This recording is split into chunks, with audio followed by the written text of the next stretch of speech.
Hello friends, आजची आपली recipe आहे साबुदाण्याची खिचडी। तर पहिली स्टेप ही असते की आपल्याला साबुदाण्याला रात्रभर पाण्यामध्ये सोक करून ठेवायचं असतं। तर ती प्रोसेस करूया। आपण सर्वप्रथम घेतले आहे साबुदाणा। मी एक वाटीभर घेते, ती जवळपास पाव किलो आहे।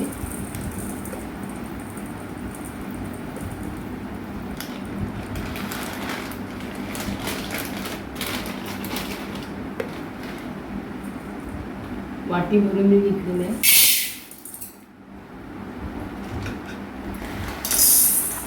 जवळजवळ 1.5 वाटी आपली होते आहे।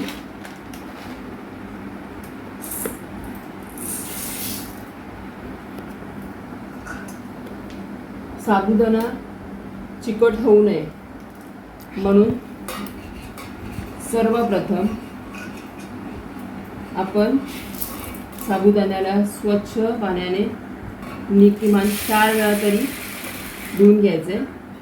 त्यात जे स्टार्च असतं ते संपूर्णपणे निघून गेलं की त्यामध्ये चिकटपणा राहत नाही। तर तुम्ही पाहू शकता की आपण साबुदाणा स्वच्छ धुतोय। आता त्याचं सफेद पाणी आपल्याला दिसत असेल, तर हे सफेद पाणी पूर्ण निवळ होईपर्यंत आपण त्याला स्वच्छ धुवायचे, जेणेकरून आपला साबुदाणा एकमेकाला चिकटणार नाही।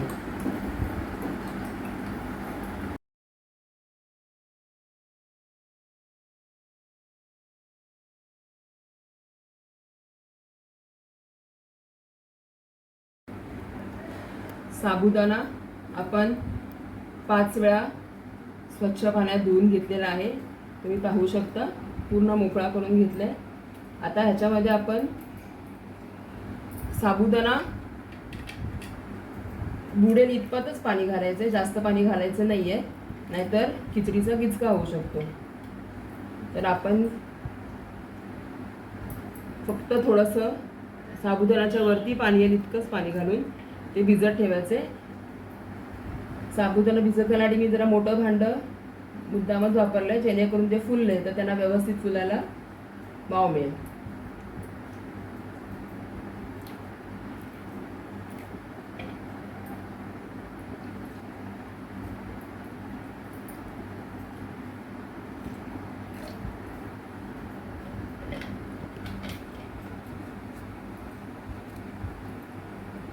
आता हे आपले साबुदाणा आपण रात्रभर भिजत ठेवायचे आहे, जेणेकरून सकाळी आपण त्याची खिचडी बनवू शकू।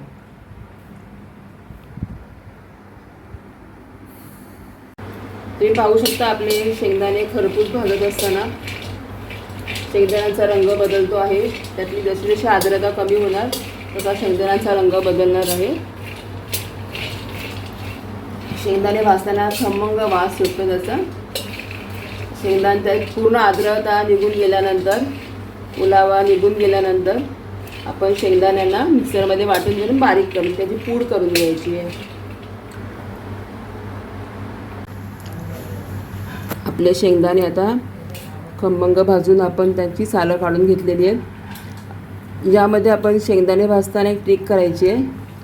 आपण शेंगदाणे भाजताना शेंगदाण्यावर पाण्याचा एक शिडकावा मारायचा आहे आणि त्यानंतर ते भाजायचे।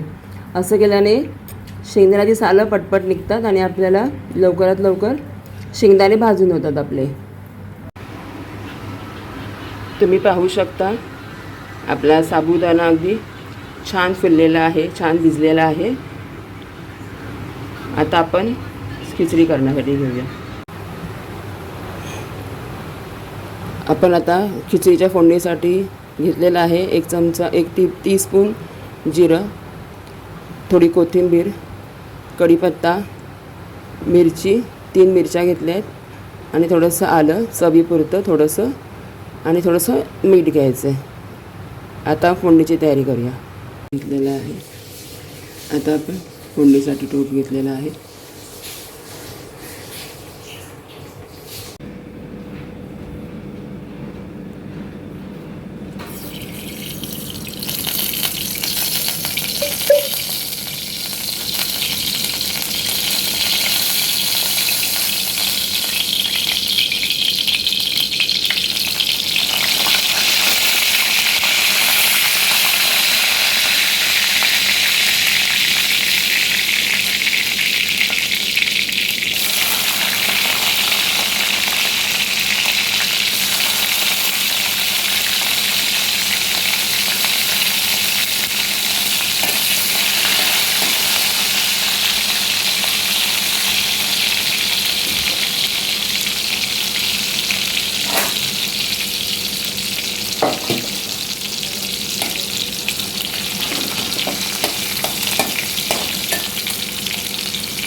तुम्ही आता पाहू शकता आपली मऊसूद खिचडी तयार झालेली आहे साबुदाण्याची.